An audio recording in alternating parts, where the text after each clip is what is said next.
नमस्कार, good morning प्यारे दोस्तों। स्वागत है एक बार फिर से आप सभी का आपके अपने इस YouTube channel learn with DS sir पर।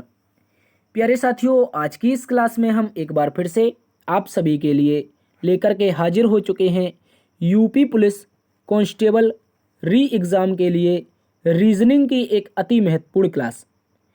प्यारे दोस्तों, आज की इस क्लास में हम रीजनिंग का पार्ट नंबर 15 देखेंगे। यानी कि दोस्तों आज हमारा रीजनिंग का पार्ट नंबर 15 होगा, जो आप सभी का यूपी पुलिस री एग्ज़ाम के लिए अति महत्वपूर्ण पार्ट रहने वाला है। दोस्तों अगर हम बात करते हैं इससे पहले के 14 पार्ट यदि आपने नहीं देखे हैं तो आप पिछले पार्ट्स को भी जा करके देखिएगा। यूपी पुलिस री एग्ज़ाम से रिलेटेड नए पैटर्न पर सारे के सारे रीजनिंग के क्वेश्चन हमने कवर किए हैं, तो आप पिछले पार्ट को भी जा करके देखिएगा। साथियों बात करते हैं आज की इस क्लास की, तो इस प्रकार से कुछ क्वेश्चन आपके सामने रहेंगे। जैसे कि क्वेश्चन नंबर 18 बोला है, निम्नलिखित में से कौन सी आकृति विषम है। यहाँ पर हमारे पास 5 आकृतियां दी गई हैं, इनमें से हमें विषम आकृति ज्ञात करनी है। इसके अतिरिक्त हम प्यारे दोस्तों क्वेश्चन नंबर 19 को देखेंगे। बोला है निम्न में से अगली आकृति क्या होगी। प्यारे दोस्तों इस क्वेश्चन मार्क के स्थान पर कौन सी आकृति आएगी, इसके बारे में भी हम जानेंगे। तो आज की ये जो रीजनिंग की क्लास रहेगी, इसमें हम बहुत ही शॉर्ट ट्रिक के माध्यम से रीजनिंग को समझने का प्रयास करेंगे। शुरुआत करते हैं आज की इस क्लास की, पहले क्वेश्चन की ओर चलते हैं। दोस्तों यदि आपको इस क्लास का पीडीएफ प्राप्त करना है, अगर आप इसके पीडीएफ से पढ़ना चाहते हैं तो फ्री ऑफ कॉस्ट आपको पीडीएफ मिल जाएगा DS sir official Telegram group पर। ये जो टेलीग्राम होगा इसका लिंक आप लोगों को डिस्क्रिप्शन बॉक्स में मिल जाएगा। ठीक है, इस बात को याद रखेंगे। तो पीडीएफ के लिए हमारे टेलीग्राम को जरूर ज्वाइन कीजिएगा और यहाँ पर इंपॉर्टेंट नोट्स भी आपको उपलब्ध करवाए जाते हैं। चलिए पहला प्रश्न प्यारे मित्रों आप सभी के सामने रहने वाला है। क्वेश्चन नंबर 1 बताएंगे सभी दोस्त इसका उत्तर क्या होगा। क्वेश्चन नंबर 1 में बोला है अगर प्रेम का संबंध, साथियों अगर प्रेम का संबंध घृणा से है, प्रेम का संबंध घृणा से है तो मित्र का संबंध किससे होगा। तो साथियों एक बहुत ही प्यारा सा क्वेश्चन है, आपके एग्जाम में पूछा गया प्रश्न है। ठीक है, मित्र का संबंध किससे होगा ये बताना है। देखो प्रेम का जो विपरीत अर्थक होता है, यानी कि प्रेम का जो हमारा विलोम बनता है वो क्या बनता है साथियों, घृणा बनता है, नफरत बनता है। तो मित्र का जो विलोम आएगा वो होगा शत्रु, इस बात को याद रखेंगे। मित्र का जो विलोम आएगा वो शत्रु होगा और विकल्प नंबर 1 हमारा सही उत्तर है। प्यारे दोस्तों सादृश्यता से आपसे रीजनिंग में भर भर के क्वेश्चन पूछे जाते हैं, इसलिए इंपॉर्टेंट हो जाता है। अगर प्रेम का संबंध पूछेगा घृणा से तो विलोम बताना है, और मित्र का संबंध पूछेगा तो शत्रु बताना है, विलोम आपको। ठीक है, इस बात को याद रखेंगे। देखो साथी मित्र ही होता है, भक्त भी मित्र ही होता है और विश्वासी भी मित्र ही होता है, लेकिन हमें तो अपोजिट बताना था, तो शत्रु हमारा सही उत्तर है। अगले प्रश्न में आ जाइए साथियों। अगला प्रश्न एक प्यारा सा क्वेश्चन है, इसको पढ़ेंगे। बोला गया है उस सही विकल्प का चयन करें जो दिए गए शब्दों को तार्किक और अर्थपूर्ण क्रम में व्यवस्थित करता है। 5 शब्द आप लोगों को दिए गए हैं। पहला तो वस्त्र है, रेशम कीट है, पहनना है, रेशमी कपड़ा है और सिलाई है। बताइए इनमें सबसे पहले क्या आएगा। तो बात करते हैं इस प्रश्न में सबसे पहले क्या आएगा और सबसे अंत में। अगर इन सभी को गौर से देखें, वस्त्र, रेशम कीट, पहनना और रेशमी कपड़ा और सिलाई, तो ये बताओ यहाँ पर एक कपड़े का पूरा कार्यकाल दे रखा है, कपड़ा कैसे बनता है। भैया जब कपड़ा बन जाता है तभी उसको लास्ट में प्यारे दोस्तों कौन पहनता है, कोई व्यक्ति जो होगा उसको लास्ट में क्या करता है, पहनता है। तो लास्ट में कितना 3 आना चाहिए, तो विकल्प नंबर 1 गलत है। ठीक है, इस बात को याद रखेंगे। अब इसके बाद ये देखो साथियों, यहाँ पर जो है, ठीक है, यहाँ पर जो हमारा रेशमी कीट दे रखा है, क्योंकि कपड़ा रेशमी की बात हो रही है, तो रेशमी कपड़ा बनाने के लिए रेशम की आवश्यकता होती है। तो रेशम कहाँ से प्राप्त करेंगे प्यारे दोस्तों, हम रेशम कीट से प्राप्त करेंगे। रेशम कहाँ से, रेशम कीट से प्राप्त करेंगे, तो 2 नंबर से शुरुआत होनी चाहिए। 2 नंबर से अगर शुरुआत होगी तो देखो विकल्प नंबर 3 गलत हो जाएगा, क्योंकि इसमें 4 से शुरुआत हो रही है। विकल्प नंबर 4 भी गलत हो जाएगा, क्योंकि इसमें भी 4 से शुरुआत हो रही है। तो अब तो एक ही विकल्प बच रहा है भैया, और एक ही विकल्प बच रहा है, तो हमारा विकल्प नंबर 1 सही उत्तर है। तो 2 के बाद आएगा 4, जिसमें बनेगा रेशमी कपड़ा। भैया रेशम बन जाएगा रेशम का कीट के द्वारा, तो वो क्या बनाएगा, रेशमी कपड़ा बनाएगा। ठीक है, इस बात को याद रखेंगे, रेशमी कपड़ा बनाएंगे। रेशमी कपड़ा के बाद क्या करेंगे साथियों, रेशमी कपड़ा की सिलाई करेंगे। ठीक है, इस बात को याद रखेंगे। सिलाई करने के बाद क्या करेंगे, सिलाई करने के बाद ये हमारा क्या बन जाएगा, वस्त्र बन जाएगा, पहनने लायक वस्त्र बन जाएगा। तो लास्ट में हम इसको क्या कर लेंगे, पहन लेंगे, तो पहनना हमारा आ जाएगा। तो इस तरह से जो उत्तर बनेगा विकल्प नंबर 1। अगले प्रश्न में आ जाओ, क्वेश्चन नंबर 3। प्यारे साथियों, क्वेश्चन नंबर 3 इंपॉर्टेंट क्वेश्चन है। बोला एक कक्षा में शंकर ऊपर से 16वें स्थान पर है। तो शंकर नाम का जो शख्स है कक्षा में ऊपर से कौन से स्थान पर है, आप बोलेंगे 16वें स्थान पर है, S4 शंकर। ठीक है, जो S4 शंकर है हमारा वो 16वें स्थान पर है कक्षा में, इस बात को याद रखेंगे। ठीक है, शंकर 16वें स्थान पर है। बोला है नीचे से 49वें स्थान पर है। भाई यही जो शंकर है, यही जो शंकर नीचे से कौन से नंबर पर है, तो प्यारे दोस्तों आप बोलेंगे ऊपर से 16 और नीचे से 49वें पर है। कह रहा है कक्षा में कुल कितने विद्यार्थी। भैया ये वही फॉर्मूला ना हो गया, एक लेफ्ट दे रखा है एक राइट दे रखा है, दोनों में से एक घटा दो, टोटल नंबर ऑफ स्टूडेंट पता चल जाएंगे कक्षा में कुल कितने हैं। तो भैया एक तरफ से उसकी जो कंडीशन है वो कितनी है, 16 है, दूसरी तरफ से कितनी है, 49 है सर, और बताना क्या है हमें, एक घटा के टोटल स्टूडेंट। तो देखो 9 6 15 की 5 यहाँ पर हो जाएगा, 4 1 5 1 6 65, 65 में से एक जाएगा तो टोटल जो स्टूडेंट आएंगे वो साथियों 64 आ जाएंगे। कितने आ जाएंगे, 64 आपका सही उत्तर बनेगा। तो उस कक्षा में कुल कितने बच्चे होंगे, तो आप लोग बताएंगे साथियों, उस कक्षा में जो बच्चों की संख्या आएगी वो कितनी आएगी, 64 आएगी, इस बात को याद रखेंगे। चलिए दोस्तों अगले प्रश्न की ओर चलते हैं। अगला प्रश्न क्वेश्चन नंबर 4 है।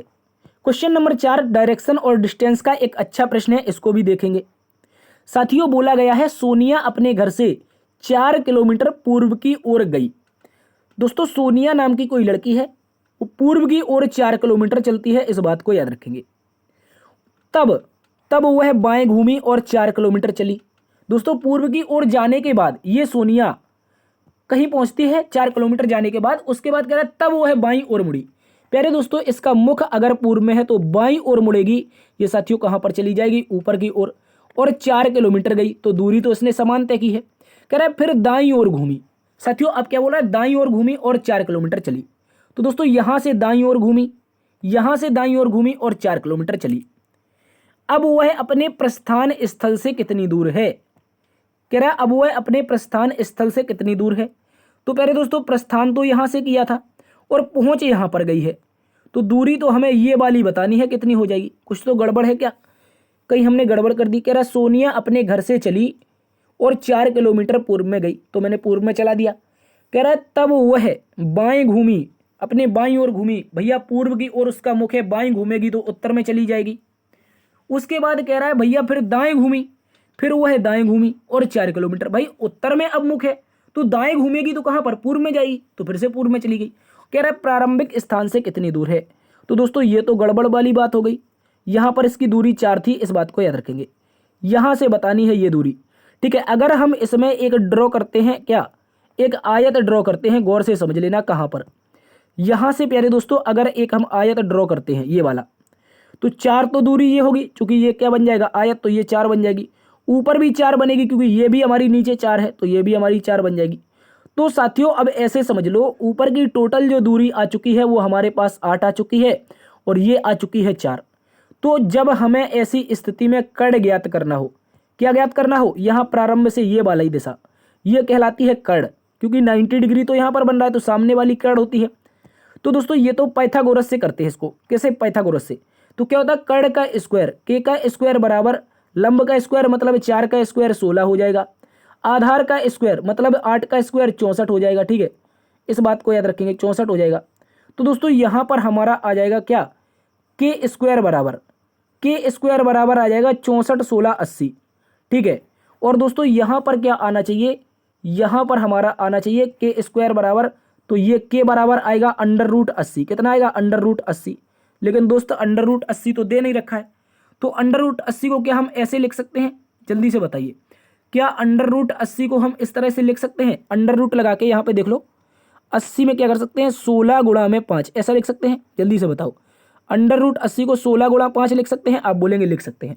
तो 16 का प्यारे दोस्तों 4 बाहर आ जाएगा, √5 बाहर बचेगा। ठीक है, इस बात को याद रखेंगे। इस प्रश्न का प्यारे दोस्तों जो उत्तर आएगा वो कोई विकल्प नहीं बनेगा, विकल्प नंबर बनेगा ये वाला, कह सकते हैं इसको दे दो विकल्प नंबर ई। ठीक है, ये सारे के सारे उत्तर गलत हैं। ठीक है, सारे के सारे उत्तर गलत हैं, इस बात को याद रखेंगे। हम लोगों का जो सही उत्तर बनेगा वो बनेगा साथियों 4√5 यानी कि √80, या फिर कह सकते हैं 4√5। देख लो एक बार फिर से, कहीं गड़बड़ तो नहीं की हम। अपने घर से चली, पूर्व में 4 किलोमीटर गई, बाएं मुड़ी 4 किलोमीटर गई, ठीक है, उसके बाद फिर दाएं घूमी और 4 किलोमीटर चली गई। भैया उत्तर इतना ही आएगा 4√5। ये सारे ऑप्शन गलत हैं। अगले प्रश्न में आ जाओ। अगला प्रश्न प्यारे दोस्तों हमारे पास क्वेश्चन नंबर 5 है, और ये किसका है? ये ब्लड रिलेशन का क्वेश्चन है, रक्त संबंध। कह रहा अपने आगे बैठी हुई महिला की ओर देखते हुए अमित ने कहा, अपने आगे बैठी हुई महिला को देखते हुए अमित ने कहा। तो अमित ने कहा, किसने कहा?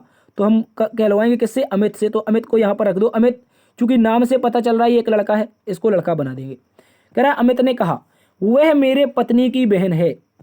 अमित ने कहा जो मेरे आगे महिला बैठी है वो मेरे पत्नी, अमित की शादी करवाओ। तो यहां पर इसकी क्या हो जाएगी? पत्नी हो जाएगी। ठीक है, पत्नी की बहन, पत्नी की बहन आ जाएगी, याद रखेंगे। तो यहां पर ये बहन हो जाएगी। तो कह रहा है उस महिला का अमित से क्या संबंध है? भाई से लगा है अमित के साथ, से लगा है अमित के साथ। तो अमित क्या बोलेगा इसको? पत्नी की बहन बाबू साली होती है, इस बात को याद रखेंगे। क्या होती है पुत्र? तो आप बोलेंगे सर साली होती है। हमारा विकल्प नंबर डी सही उत्तर हो जाएगा। भैया साली, वही साली जो आप क्या क्या बोलते रहते हो उसको, साली आदि ऐसे कुछ करते। ठीक है, तो हमारा उत्तर आ जाएगा प्यारे दोस्तों विकल्प नंबर डी, पत्नी की बहन क्या होगी? साली हो जाएगी। उत्तर आएगा डी। अगले प्रश्न में आ जाओ। ठीक है, अगला प्रश्न प्यारे दोस्तों अच्छा सा क्वेश्चन है। बोला एक घड़ी में 4:30 बजे हैं, यदि मिनट की सुई पूर्व की ओर है तो घंटे की सुई किस दिशा में होगी? देखो सबसे पहले तो हमें एक घड़ी बनानी पड़ेगी प्यारे दोस्तों, एक घड़ी बनानी पड़ेगी, और उस घड़ी में टाइम भी बनाना पड़ेगा। देखो यहाँ पर 3, यहाँ पर 9, ऊपर की ओर प्यारे दोस्तों 12, और ये यहाँ पर नीचे की ओर 6 होगा। ठीक है, ये हो गया हमारा 12, 1 मिनट, यहाँ पर हमारा 12 हो गया, ये 3 हो जाएगा, ये हमारा 9 हो जाएगा, और यहाँ पर 6 हो जाएगा। प्यारे दोस्तों ये देखो समय कितना हुआ है, उसने बोला है 4:30 बजे। तो 3 के बाद लाइन 4 की, उसके बाद 5 की, तो 4:30 कैसे बजेंगे? फिक्स ये बीच में घड़ी की जो घंटी वाली सुई होगी ये होगी, और मिनट वाली सुई जो होगी वो 4:30 में फिक्स 6 पर डिनोट करेगी। ठीक है, कह रहा है दोस्त जो सुई है किसकी? घंटे, सॉरी, जो मिनट की सुई है वो पूर्व की दिशा की ओर है। जो मिनट की सुई है, मिनट की सुई कहाँ पर है? आप बोलेंगे 6 में है। तो ये दिशा कौन सी बता दी उसने? पूर्व बता दी। भैया बेसिकली अगर देखा जाए तो यहाँ पर हमारी दिशा पूर्व होती है नॉर्मल दिशाओं में, लेकिन दोस्तों यहाँ पर उसने क्या किया? क्लॉकवाइज 90 डिग्री घुमा दिया दिशा को, क्लॉकवाइज 90 डिग्री घुमा दिया, तभी तो उसने नीचे बताया है पूर्व। जल्दी से बताओ। आप बोलेंगे हाँ सर। तो हमसे पूछा क्या है? हमसे पूछा है मिनट की, सॉरी, घंटे की सुई की दिशा कौन सी होगी। तो घंटे की सुई की दिशा पूछ रहा है भैया। अगर ये पूर्व है, ये पूर्व है, तो ये वाली दिशा होगी हमारी उत्तर। कौन सी? उत्तर होगी। यहाँ पर हमारी दिशा होगी पूर्व के अपोजिट वाली पश्चिम, उत्तर के अपोजिट वाली दक्षिण। ठीक है, इस बात को याद रखेंगे। पूर्व के अपोजिट पश्चिम, 12 की तरफ पश्चिम हो जाएगी, 6 की तरफ अगर पूर्व है, तो 3 की तरफ उत्तर हो जाएगी, 9 की तरफ दक्षिण हो जाएगी। क्योंकि ये सवाल है, याद रखेंगे। तो घड़ी में कह रहा है कि उत्तर और पूर्व, यही तो पूछा है हमसे, यही तो पूछा है कि जो घंटे की सुई है उसकी दिशा क्या होगी। भैया ये तो एक तरफ उत्तर है, दूसरी तरफ पूर्व है, उत्तर आ जाएगा उत्तर पूर्व। जो हमारा आंसर बनेगा उत्तर पूर्व, विकल्प नंबर बी एकदम सही है। इस बात को याद रखेंगे। किया क्या है? जो मेनली हमारी डायरेक्शन होती है, जो प्रॉपर डायरेक्शन होती है, उसको उसने 90 डिग्री क्लॉकवाइज घुमा दिया है। इस बात को याद रखेंगे। तो सारी दिशाएं 90 डिग्री क्लॉकवाइज घुमाएंगे, उत्तर आ जाएगा। अगले प्रश्न में आ जाओ। अगला क्वेश्चन प्यारे दोस्तों 7 नंबर का है। बोला है हम लोगों से बोला गया है प्रॉपर्टी शब्द में अक्षरों के ऐसे कितने युग्म हैं जिनके बीच में उतने ही अक्षर हैं जितने की वर्ड अक्षरों में हैं। तो दोस्तों सबसे पहले तो हमें प्रॉपर्टी लिखना होगा, PRO। ठीक है, PRO, उसके बाद PER, प्रॉपर्टी, प्रॉपर्टी, ये हो गया हमारा प्रॉपर्टी। ठीक है, इस बात को याद रखेंगे। चलिए गिनना शुरू करते हैं। P के बाद क्या होता है? QRSTUVW, कुछ नहीं मिला, P को छोड़ दो। R से देखो, R के बाद STUVWX, कुछ नहीं मिला, छोड़ दो यार। और यहाँ पर देख लो R के बाद S नहीं है। अब O से पकड़ो, O के बाद P, भैया एक पेयर मिल गया। कौन सा? OP का, OP का पेयर है। ठीक है, O के बाद P, P के बाद Q, Q के बाद R, ओहो एक और मिल गया। O के बाद R का एक मिल गया, क्या मिल गया? OR का मिल गया। ठीक है, R के बाद S नहीं है, S के बाद T नहीं है। ठीक है, इस बात को याद रखेंगे। O के बाद अब पकड़ लो किसको? अब पकड़ लेंगे हम लोग P को। ठीक है, P के बाद क्या होता है? Q, Q के बाद R, ओहो एक और पेयर मिल गया P और R का। किसका मिला? तो आप बोलेंगे सर पी और आर का पेयर मिला है, ठीक है, इस बात को याद रखेंगे। इसके बाद आर के बाद एस, एस के बाद टी नहीं मिलेगा। पीछे चेक करो, पी के बाद क्यू, क्यू के बाद आर, ओह एक और मिल गया, देखो ये यहाँ पर पीछे मिला है, पी के बाद क्यू और आर, ये भी मिल गया, तो एक और पी आर का मिल गया। एक पीछे की दिशा में पी आर, एक आगे की दिशा में पी आर। इसके बाद देखो यहाँ पर आर के बाद एस छोड़ दो, ई को पकड़ो, ई के बाद क्या हो जाएगा एफ जी एच नहीं मिलेगा। और यहाँ पर चेक करके आओ, एफ जी एच आई नहीं मिला है, ई से छोड़ दो। आर से देखो, आर के बाद एस, एस के बाद टी नहीं है भैया, आर के बाद एस, एस के बाद टी, यू वी डब्ल्यू कोई पेयर नहीं है। उसके बाद अब टी से पकड़ो, टी के बाद यू नहीं है पेयर, टी के बाद U V W X Y Z कुछ भी नहीं मिल रहा है। वाई से हम चेक नहीं करेंगे क्योंकि सबसे बड़ा यही है। तो दोस्तों हमें कितने पेयर मिले हैं, आप बोलेंगे 4। कौन कौन से? एक मिला है ओपी का, एक मिला है ओआर का, और 2 मिले हैं पीआर के। एक पीआर का पीछे, एक पीआर का आगे। तो टोटल जो पेयर मिलेंगे वो कितने मिलेंगे साथियों? 4 मिलेंगे। इस बात को याद रखेंगे। इंपॉर्टेंट क्वेश्चन है, विकल्प नंबर 20 सही है। अगले प्रश्न में आ जाओ। अगला प्रश्न प्यारे दोस्तों बोला गया है, नीचे 4 विकल्प दिए गए हैं। पर्सपेक्टिव शब्द के अक्षरों का उपयोग करके विकल्प में से एक को नहीं बनाया जा सकता है। एक शब्द को चुनिए जो नहीं बना सकते, उस शब्द को ज्ञात करना है। तो कौन सा लेटर दे रखा है? सबसे पहले तो ये इंपॉर्टेंट है, दे रखा है हमें प्रश्न में, दे रखा है पर्सपेक्टिव। क्या दे रखा है? PER एस, उसके बाद फिर P, फिर E, फिर C, फिर TIVE, ये हो गया हमारा पर्सपेक्टिव। ठीक है, इस बात को याद रखेंगे। कौन सा नहीं बना सकते हैं? विकल्प नंबर 1 को देखो, PRO। भाई PR और O, भाई पर्सपेक्टिव में कहीं भी O नहीं है, देखो यही नहीं बना सकते हैं, यही नहीं बनेगा, हमारा उत्तर हो जाएगा। आगे देखो सेप्टिक बन सकता है, SEP और TIC सेप्टिक बन सकता है, विकल्प नंबर 2 बन सकता है। रिस्पेक्ट भी बन सकता है, रिस्पेक्ट RES, फिर PE, फिर उसके बाद PEC, फिर T, देखो ये रिस्पेक्ट भी बन सकता है। ठीक है, इस बात को याद रखेंगे। इसके बाद क्या ये बन सकता है? ये बन सकता है ट्रिप, TRIP, देखो TR और I और P, ट्रिप भी बन सकता है। तो कौन सा नहीं बनेगा? विकल्प नंबर 1। क्यों नहीं बनेगा? क्योंकि विकल्प नंबर 1 में O आया है, जबकि हमें पर्सपेक्टिव में कहीं भी O नहीं दे रखा है, इस कारण हमारा विकल्प नंबर 1 नहीं बनेगा। अगले प्रश्न में आ जाओ। क्वेश्चन नंबर प्यारे दोस्तों 9 है। क्वेश्चन नंबर 9 बोला गया है, शारदा दक्षिण में दिशा में चलना शुरू किया। शारदा ने दक्षिण दिशा में चलना शुरू किया। 15 मीटर चलने के बाद 2 बार बाएं घूमी और दोनों बार 15-15 मीटर चली। प्यारे दोस्तों शारदा नाम की एक लड़की है, शारदा नाम की लड़की है, वो कह रहा है पश्चिम में चली है, पश्चिम में चली है, कह रहा 15 मीटर चलने के बाद, 15 मीटर चलने के बाद, सॉरी पश्चिम में नहीं दक्षिण में, क्या पर बोला है? दक्षिण में, पश्चिम में नहीं बोला है। तो दोस्तों ये कहाँ पर चली है? दक्षिण में चली है 15 मीटर। ठीक है, और 15 मीटर चलने के बाद 2 बार बाएं घूमी है। भाई इसका मुख दक्षिण में है, इसका मुख दक्षिण में है, तो बाएं घूमना है इसको। भैया बाएं घूमना है तो एक बार ये बाएं घुमा दो, 15 मीटर चला दो, दूसरी बार में फिर से बाएं घुमा दो, फिर से 15 मीटर चला दो। इसको बाएं घूमने का मजा आ रहा है भैया, क्या आ रहा है? इसको बाएं घूमने में मजा आ रहा है। टेढ़ी क्यों घूम रहे भाई? ओहो कुछ तो गड़बड़ है। चलिए, ये हमारी जो कौन है लड़की, ये लड़की है शारदा। पहली बार दक्षिण में गई, 15 मीटर चलने के बाद पहली बार में बाएं घूमी। भाई दक्षिण में मुख है तो मैंने बाएं घुमाया, जैसे ही पूर्व में चला गया। अब पूर्व में मुख है और बाएं घुमाया तो हमारी कहाँ पर? उत्तर में चली गई। दोस्तों याद रखेंगे, हर बार में उसने 15 मीटर चली। अब वह अपने प्रारंभिक स्थल से कितनी दूर और किस दिशा में है? भाई प्रारंभिक स्थल कहाँ पर था? ये हमारा प्रारंभिक था। पहुंची कहाँ पर? यहाँ पर। तो दोस्तों बेसिकली अगर दिशा देखी जाए तो कौन सी दिशा है? पूर्व की दिशा है। दूरी कितनी है? चूंकि वर्ग बन रहा है तो ये आपकी दूरी भी 15 आ जाएगी। तो 15 किलोमीटर पूर्व में, माफी चाहेंगे 15 मीटर पूर्व में। ठीक है, 15 मीटर पूर्व में हमारा उत्तर आएगा विकल्प नंबर बी। ठीक है, अगले प्रश्न में आते हैं। अगला प्रश्न क्वेश्चन नंबर 10 है। क्वेश्चन नंबर 10 को पढ़िए प्यारे दोस्तों। बोला गया है, नोट को अगर PQVG लिखा जाता है तो NOTE, ये रहा नोट, इसको क्या लिखा जा रहा है? P, उसके बाद Q, फिर क्या है? V के बाद G, इस तरह से लिखा जा रहा है। कोड किसका बताना है? कोड बताना है टाइम का, TIME का। किसका? TIME का। तो प्यारे दोस्तों ये तो आसान लग रहा है, T और E। दोस्तों हो क्या रहा है इसमें गौर से देखो, हो क्या रहा है? आप बोलेंगे N 14 पर होता है और दोस्तों उसको P 16 पर लिखा गया है, मतलब प्लस में 2 हुआ है। O 15 पर होता है, Q 17 पर लिखा गया है, मतलब प्लस में क्या हुआ है? 2 हुआ है। उसके बाद T 20 पर होता है, इसको लिख दिया इन्होंने 22, इसका मतलब फिर से प्लस 2। यहाँ पर 5 होता है E और G होता है 7 पर, तो इसका मतलब फिर से प्लस 2। तो दोस्तों सभी में प्लस 2 चल रहा है, तो हमें करना क्या है? बस +2 ही तो करना है। T20 पर होता है, इसमें से जब आप 2 जोड़ देंगे 20 2 22, अभी देख के आए थे T20 20 2 22, ठीक है। इस तरह से V से शुरुआत होनी चाहिए, सभी में हो रही है, छोड़ दो। आगे 9 पर होता है I, 9 में 2 जुड़ जाएगा साथियों, 9 में 2 जुड़ जाएगा 11, और 11 पर होता है K। V के बाद K आना चाहिए, V के बाद K नहीं है, V के बाद K नहीं है, V के बाद K नहीं है।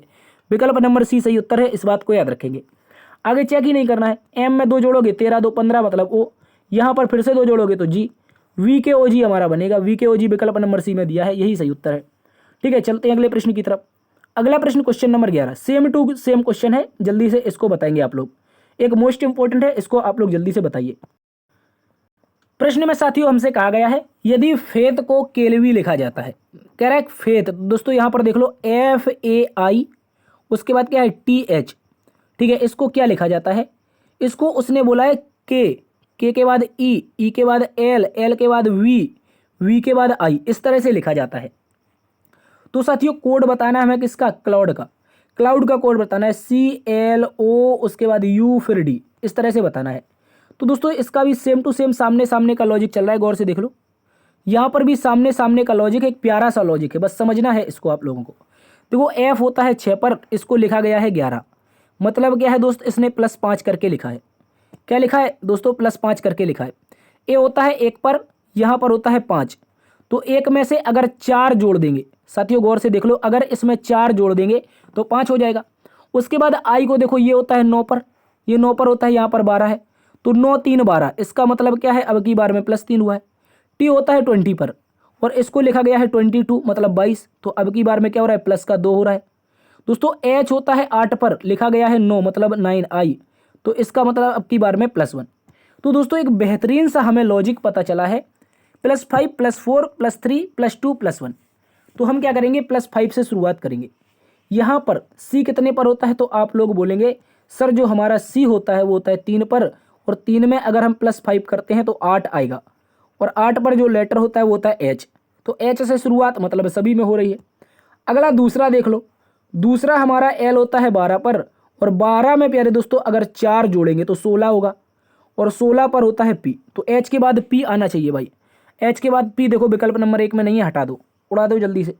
अगला देख लो, अगला देखो यहाँ पर हमारा क्या है, O है, O में प्यारे दोस्तों हमें जोड़ना है +3, ठीक है, क्योंकि 5 4 तो अब की बार में 3 होगा, तो O होता कितने पर है, 15 पर, 15 में 3 जोड़ेगा 18 होगा, और 18 पर होता है R, HPR होना चाहिए, देखो HPW है HPE है, तो HPR होगा, विकल्प नंबर B सही उत्तर हो जाएगा। और आगे देखो यहाँ पर 2 जुड़ेगा तो 21 में 2 होता है 23, 21 2 23 होता है, 23 पर होता है W, ठीक है, 21 2 23 23 पर W, और यहाँ पर 4 4 में से अगर 1 जोड़ देंगे तो 5 5 पर कौन होता है भैया, 5 पर होता है हमारा E। तो उत्तर तो हम लोगों का बन गया है विकल्प नंबर B, इस बात को आप सभी याद रखेंगे। चलिए अगले प्रश्न की ओर बढ़ जाते हैं। अगला प्रश्न क्वेश्चन नंबर 12 बोला है प्रतिभाशाली बुद्धिमान से संबंधित है, तो सृजनात्मक किससे संबंधित होगा। प्यारे दोस्तों एक बहुत ही इंपॉर्टेंट क्वेश्चन है, बोला है जो प्रतिभाशाली है, जो हमारा प्रतिभाशाली व्यक्ति होता है, प्रतिभाशाली हो गया यहाँ पर, ठीक है, इसको सॉल्व करवा देंगे PDF में। जो हमारा प्रतिभाशाली होता है, क्या होता है, प्रतिभाशाली, वो कैसा होता है, वो कह रहा है बुद्धिमान होता है, प्रश्न में ही बोला है। प्रतिभाशाली जो है उसका संबंध किससे है, बुद्धिमान से है। तो दोस्तों हमें बताना किसका है, सृजनात्मक का, किसका बताना है, सृजनात्मक का बता देंगे। तो प्यारे दोस्तों बहुत ही इंपॉर्टेंट क्वेश्चन है, अभी रिसेंटली पूछा गया था। देखो जो बुद्धिमान व्यक्ति होते हैं, यहाँ से पीछे से देखो, जो बुद्धिमान व्यक्ति होते हैं उन पर कहीं ना कहीं एक इंपॉर्टेंट तरीके से एक प्रतिभा उनके अंदर होती है। तो कह सकते हैं जो बुद्धिमान होते हैं वो प्रतिभाशाली होते हैं। तो भैया जो सृजनात्मक होते हैं उन्हें ही कलात्मक कहा जाता है। क्या कहा जाता है, कलात्मक, इस बात को याद रखेंगे। या फिर कह सकते हैं जो ज़्यादा कलात्मक व्यक्ति होते हैं वो सृजनात्मक व्यक्ति होते हैं, इस बात को याद रखेंगे। हमारा विकल्प नंबर B बनेगा, ठीक है, बहुत इंपॉर्टेंट है, अच्छे से याद रखेंगे। अगले प्रश्न में आ जाते हैं। अगला प्रश्न प्यारे दोस्तों यहाँ पर क्रम व्यवस्था का क्वेश्चन है, कह रहा राम मनु की अपेक्षा लंबा है परंतु उतना नहीं जितना रवि है। तो प्यारे दोस्तों यहाँ पर देखो, जो राम नाम का लड़का है वो मनु से तो लंबा है, मनु से तो लंबा है परंतु रवि जितना लंबा नहीं है, क्योंकि पहली लाइन बोला है राम मनु की अपेक्षा अधिक लंबा है परंतु उतना नहीं जितना रवि है। तो ठीक है, इस बात को याद रखें। कह रहा है अनु दिलीप की अपेक्षा अधिक लंबा है, अनु जो है वो दिलीप की अपेक्षा अधिक लंबा है परंतु मनु की अपेक्षा छोटा है। तो जो अनु है, जो अनु नाम का शख्स है, जो अनु नाम का शख्स है वो किससे लंबा है? वो प्यारे दोस्तों दिलीप नाम के लड़के से लंबा है, लेकिन उतना नहीं, कह रहे परंतु मनु की अपेक्षा छोटा है। तो मनु से क्या है? छोटा है। तो प्यारे दोस्तों मनु को यहाँ पर रख देंगे।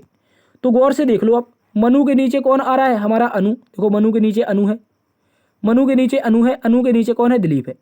ठीक है, इस बात को याद रखेंगे। इसके बाद दोस्तों अब यहाँ पर देखो, कह रहा है सबसे अधिक लंबा कौन है? भैया सबसे अधिक लंबा R4 रवि, इस बात को याद रखेंगे। अगर सबसे छोटा पूछ लेता तो कौन हो जाता? हमारा नीचे वाला दिलीप, इस बात को याद रखेंगे। तो उत्तर आएगा प्यारे दोस्तों विकल्प नंबर सी, रवि सबसे अधिक लंबा है। अगले प्रश्न में आ जाइए। कथन और निष्कर्ष से संबंधित एक बेहतरीन सा क्वेश्चन है, इस बात को याद रखेंगे। चलिए बहुत अच्छा प्रश्न पढ़िए। कह रहा है गर्मी के मौसम के दौरान प्रदूषित पानी पीने के कारण प्रत्येक वर्ष बड़ी संख्या में लोगों की मृत्यु हो जाती है। बहुत इंपॉर्टेंट है, गर्मी के कारण प्रदूषित पानी पीने से प्रत्येक वर्ष बड़ी संख्या में लोगों की क्या हो रही है? मृत्यु हो रही है, ये कथन में कहा गया है। अब निष्कर्ष को देखें। कह रहा है सरकार को यह सभी नागरिकों को सुरक्षित, सरकार को अपने सभी नागरिकों को सुरक्षित पेयजल प्रदान करने के लिए पर्याप्त व्यवस्था करनी चाहिए। क्या ये निष्कर्ष सही है? हाँ भाई बिल्कुल सही है। कैसे सही है? देखो जब गर्मी आती है तो कहीं ना कहीं पानी की समस्या से जूझना पड़ता है। अभी तो फिलहाल पूरी तरह से गर्मी शुरू भी नहीं हुई है और कई ऐसी रिपोर्ट्स आ रही हैं, कई ऐसे स्थान हैं जहाँ पर पानी के लिए किल्लत मची हुई है। ठीक है, तो दोस्तों कह रहा है सरकार को सभी नागरिकों को सुरक्षित पेयजल प्रदान करना चाहिए। हाँ बिल्कुल करना चाहिए भैया। अभी देखो आपने सुना होगा 2024 के अंत तक कहा गया है कि हर गांव के हम टंकी के माध्यम से जल पहुंचा देंगे हर गांव में। तो ये क्या है? सुरक्षित पानी जो है उसी को पीने की व्यवस्था तो कर रही है सरकार। इसका मतलब पहला वाला सही है, ताकि प्रदूषित पानी से उसके नागरिक बच सके सरकार के। इसलिए क्या कर रही है सरकार? आपको सुरक्षित पानी प्रदान कर रही है, यानी सुरक्षित पानी प्रदान करने की आवश्यकता होनी चाहिए। तो पहला वाला सही है। कह रहा है लोगों को प्रदूषित पानी पीने से होने वाले खतरों के बारे में शिक्षित किया जाना चाहिए। जो लोग प्रदूषित पानी पी लेते हैं उनके जो खतरे होते हैं, तबीयत खराब हो जाती है। तो कहने का मतलब है दूसरा वाला भी सही है, लोगों को बताना चाहिए कि आप अगर गंदा पानी पिएंगे आपकी तबीयत बिगड़ सकती है, आपको बुखार भी आ सकता है, आपको जुकाम भी हो सकता है। ये सारी की सारी बीमारियां होती हैं जो दूषित पानी से होती है। हैजा है, ठीक है, ये हैजा भी होता है शायद दूषित पानी से ही। ठीक है, तो यहाँ पर आपके जो निष्कर्ष होंगे दोनों के दोनों सही होंगे, इस बात को याद रखेंगे। बोथ कंक्लूजन आर राइट, यानी कि दोनों के दोनों निष्कर्ष निकलते हैं। अगले प्रश्न में आओ, क्वेश्चन नंबर 15। भाई यहाँ पर आ गया है आप लोगों का मानसिक अभिरुचि। कह रहा है आप एक पुलिसकर्मी के रूप में अपनी जिम्मेदारी को कैसे पूरा करेंगे? बताइए, अगर आप एक पुलिसकर्मी बन जाते हैं, पुलिस की तैयारी कर रहे हैं, भगवान करे आप बन जाएं, तो बताओ आप अपनी जिम्मेदारी कैसे पूरी करेंगे? चिंतन करके, सजग रहते, लापरवाह रहते हो, उपरोक्त में से कोई नहीं? जल्दी से बताइए। और प्यारे दोस्तों एक बात याद रखना है, जो मानसिक अभिरुचि होती है उसमें हमेशा आपको पॉजिटिव रहना है, सरकार की सारी बातें माननी है, जो भी स्टेटमेंट हो उसको मानना है। तो भैया कह रहा है पुलिसकर्मी हैं, जिम्मेदारी कैसे पूरी करेंगे? चिंतन करते हुए। भाई लेखक चिंतन करता है, तुम्हें चिंतन नहीं करना, क्योंकि तुम क्या हो? पुलिसकर्मी हो। सजग रहते हुए, हाँ बिल्कुल, चौकन्ना रहते हुए हम अपनी ड्यूटी करेंगे और अपनी जिम्मेदारी पूरी करेंगे। लापरवाही नहीं करेंगे, बिल्कुल नहीं करना है, उपरोक्त में से कोई नहीं बनेगा ही नहीं। आपका क्या बन जाएगा? विकल्प नंबर बी एकदम सही जवाब है, याद रखेंगे। अगले प्रश्न में आओ, क्वेश्चन नंबर 16 को पढ़ो। बोला सामान्य रूप से विभिन्न धर्मों के लोगों के बीच में मनमुटाव शत्रुता का कारण होता है। कह रहा है जो सामान्य रूप से विभिन्न जो धर्म हैं वहाँ पर लोगों में मनमुटाव और शत्रुता का कारण होता है। अभी रिसेंटली आप लोगों ने देखा होगा बहुत ज़्यादा हिंदू मुस्लिम चल रहा है, बहुत ज़्यादा क्या हो रहा है, यहाँ पर मनमुटाव हो रहा है, कई लोगों के मन में शत्रुता का भावना फैल रही है। ठीक है, इस तरह से तो रिसेंटली ये चल रहा है, ये आपके एग्जाम में पूछा जा सकता है, इसलिए इंपॉर्टेंट है। बताइए इसका कारण क्या हो सकता है? उसने पूछा इसका कारण क्या होता है? आर्थिक असमानता होगा, आर्थिक असमानता ऐतिहासिक कारण होगा, कह रहा है आर्थिक असमानता और अज्ञान होगा, कह रहा है आर्थिक असमानता ऐतिहासिक कारण और दुष्प्रचार। बताइए क्या बनेगा? तो प्यारे दोस्तों यहाँ पर समझो, जो विभिन्न धर्मों में मनमुटाव की बात आती है उसमें आर्थिक असमानता तो होती ही होती है, उसके साथ साथ कहीं ना कहीं कुछ ऐतिहासिक कारण भी जुड़े होते हैं। लेकिन प्यारे दोस्तों एक बात याद रखो, यहाँ पर दुष्प्रचार बहुत इंपॉर्टेंट भूमिका निभाता है। जैसे जैसे क्या दुष्प्रचार का सर, ये कैसे भूमिका निभाता है? भाई अभी एक रिसेंटली एक कानून लागू हुआ है, इसका सुना होगा आप लोगों ने, CAA, सीएए कानून लागू हुआ है तो इसमें कई मुसलमान भाइयों को यह बता दिया गया है कि आप लोगों की भारत सरकार नागरिकता छीन रहा है। भारत सरकार क्या कर रही है, आप लोगों की नागरिकता छीन रही है, जो कि बिल्कुल गलत है। दुष्प्रचार मतलब गलत भ्रांतियां फैलाना, दुष्प्रचार करना। तो दोस्तों यहां पर क्या होता है, मन मुटाव हो जाता है। अब जो मुसलमान भाई हैं अपने देश के, वो सोचेंगे यहां पर केवल हिंदू रहेंगे, केवल जैन रहेंगे, केवल सिख रहेंगे, केवल ईसाई रहेंगे। ऐसा नहीं है प्यारे दोस्तों, ये जो सीएए है ये सभी के लिए बराबर है। ये तो केवल उन लोगों के लिए है, सीएए के बारे में लोगों को बताया ही नहीं गया। इसका कारण क्या है, दुष्प्रचार। आपको सही जानकारी नहीं मिल पा रही है। ऐतिहासिक कारण भी रहे हैं। ऐतिहासिक कारण क्या, उसने बोला है कि 31 दिसंबर, क्या बोला है उसने, 31 दिसंबर जो सीएए है 2014 से पहले जो भी लोग आ चुके हैं, कहाँ कहाँ से, बांग्लादेश से, बांग्लादेश के अलावा पाकिस्तान से, पाकिस्तान के अलावा अफगानिस्तान से, तो इन 3 देशों के जो लोग आए हैं उनको हम क्या देंगे, नागरिकता देंगे। अब प्यारे दोस्तों यहाँ पर बहुत सारे लोगों को भड़का दिया कि तुम्हारी नागरिकता छिन जाएगी, तुम लोग अब देश में नहीं रहोगे, तुम निकाल दिए जाओगे। तो ये बिल्कुल भी गलत है, ये दुष्प्रचार है प्यारे दोस्तों। तो कहने का मतलब है आर्थिक असमानता भी कारण होती है, ऐतिहासिक भी कारण होते हैं और दुष्प्रचार भी कारण होते हैं, जो विभिन्न धर्मों के लोगों में मनमुटाव और शत्रुता का कारण रखते हैं। ठीक है, बहुत इंपॉर्टेंट है, मैंने सीएए के माध्यम से आपको समझा दिया। अगले प्रश्न में आ जाओ। अगले प्रश्न को पढ़िए, एक प्यारा सा क्वेश्चन है। बोला गया निम्नलिखित प्रश्न में सही क्रम में लुप्त अक्षर निम्नलिखित विकल्पों में से कौन से हैं। तो दोस्तों सबसे पहले तो इसको हम लिख लेते हैं अलग से, छोटा सा लिखा हुआ है, इसको अलग से लिखेंगे। तो वो अलग से लिखेंगे तो क्या करेंगे, ए के बाद, एक मिनट, यहाँ पर देखो ए है, ए के बाद डैश है, फिर डबल बी है, फिर क्या है, डबल बी के बाद सी है, फिर डैश है, फिर उसके बाद डबल ए है, ठीक है, उसके बाद बी है, फिर डैश है, फिर डबल सी है, फिर ए है। ठीक है, इस बात को याद रखेंगे। उसके बाद फिर से डैश है, फिर डबल बी है, फिर डबल सी है। तो प्यारे साथियों एक बात याद रखना है, जब भी ऐसा प्रश्न आए सीरीज का आपके सामने, तो हमेशा सबसे पहले total number of term count करो, कुल कितने पद स्थित हैं, गिनो। पहला, दूसरा, तीसरा, चौथा, पांचवा, छठवां, सातवां, आठवां, नौवां, 10वां, 11वां, 12वां, 13वां, 14वां, 15वां, 16वां, 17वां और 18वां। तो टोटल यहाँ पर जो आप लोगों को पद मिलेंगे मेरे प्यारे साथियों, यहाँ पर जो पदों की संख्या आएगी वो टोटल आएगी 18। तो 18 के लिए आप पेयर बना सकते हैं, कौन कौन से, एक तो 6 गुणा 3 का बना सकते हैं, एक 3 गुणा 6 का बना सकते हैं। कोशिश करना है बड़ा पेयर बनाना है, क्या करना है, कोशिश करना है बड़ा पेयर, मतलब 6 गुणा 3 का। तो 6 लेटर पकड़ेंगे और उनके 3 पेयर बना देंगे। तो पहला यहाँ पर 6 हो जाएगा, ठीक है, दूसरा 6 हमारा यहाँ पर, तीसरा वहाँ पर। अब देखो गौर से, डबल ए आया है तो हम क्या करेंगे, यहाँ पर साथियों हम डबल ए भर देंगे, दोनों में डबल ए भर देंगे। यहाँ पर देखो डबल बी आया है तो इसमें हम डबल बी भर देंगे, यहाँ पर भी डबल बी है। लास्ट में देखो दोनों में डबल सी है तो यहाँ पर डबल सी भर देंगे। ठीक है, इस बात को याद रखेंगे। तो साथियों हमारे सामने एक पेयर बन के आएगा, double A double B double C, double A double B double C, double A double B double C. तो ये सीरीज क्या हो रही है, हमारी कंप्लीट हो रही है सर। तो आप बोलेंगे ये बताइए भरा क्या क्या गया है, इंपॉर्टेंट तो ये है। तो देखो सबसे पहले ए है, उसके बाद सी है, फिर बी है, फिर ए है, ए सी बी ए, ए सी बी ए आपका विकल्प नंबर 1 में है। यही प्यारे साथियों उत्तर हो जाएगा बिल्कुल सही, इस बात को याद रखेंगे। क्या बन जाएगा, विकल्प नंबर 1 सही है। अगले प्रश्न में आ जाओ। अगला प्रश्न प्यारे दोस्तों, क्वेश्चन नंबर हमारे पास दे रखा है 18, बोला निम्नलिखित में से कौन सी आकृति विषम है। यहां पर प्यारे दोस्तों विषम आकृति छांटनी है, बताइए, बता सकते हैं आप लोग। देखो मैं बता देता हूं सीधे से, विषम क्या है, विकल्प नंबर यहाँ पर 1, आकृति नंबर 1, आकृति नंबर 2, आकृति नंबर 3 और आकृति नंबर 4 और आकृति नंबर 5। तो कौन सी विषम है भैया, 1 नंबर की। अब आप बोलेंगे सर काहे विषम है, मुझे ये बता दो।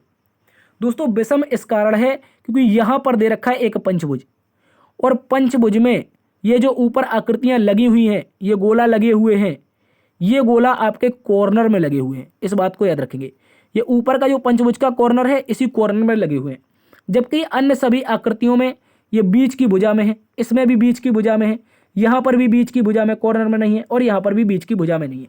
कुल मिलाकर के जो मुख्य कारण है वो आकृति नंबर 1 कह सकते हैं या आकृति नंबर 1 कह सकते हैं, यही आपका विषम है। क्यों है, क्योंकि यहाँ पर जो आपके ये जो गोला लगे हुए हैं, कह सकते हैं जो आकृतियां लगी हुई हैं, ये आपके कहाँ पर है, कॉर्नर में, अन्य सभी में मिडिल में है, इस कारण विषम है। ठीक है, अच्छा सा क्वेश्चन है, याद रखेंगे। अगले प्रश्न में आते हैं। अगला प्रश्न प्यारे साथियों देखिए, यहां पर देखो बोला है निम्नलिखित प्रश्न में अगली आकृति याद करो। तो अगली के लिए क्या करेंगे, देखो आपके सामने एक खाली सर्कल दिया गया था, क्या दिया गया था, खाली सर्कल। तो अब क्या कर दिया उन्होंने, इस सर्कल में 8 कट लगा दिए, कितने, देखो 1 2 3 4 5 6 7 8, टोटल उन्होंने कट लगा दिए हैं, एक बराबर बराबर भाग में इस सर्कल को बांट दिया है। ठीक है, एक प्लस लगाया, एक क्रॉस लगाया। तो दोस्तों इसमें क्या करेंगे, हम एक प्लस लगाएंगे, एक तो प्लस लगा देंगे। ठीक है, एक प्लस लगा लेंगे, उसके बाद एक क्रॉस लगा देंगे, एक क्रॉस लगा देंगे। तो इस तरह की आकृति होनी चाहिए। देखो यहाँ पर प्लस नहीं है, पूरा कंप्लीट गलत हो गया। यहाँ पर क्रॉस नहीं है तो ये गलत हो गया। इसके बाद यहाँ भी क्रॉस नहीं है तो ये गलत हो गया।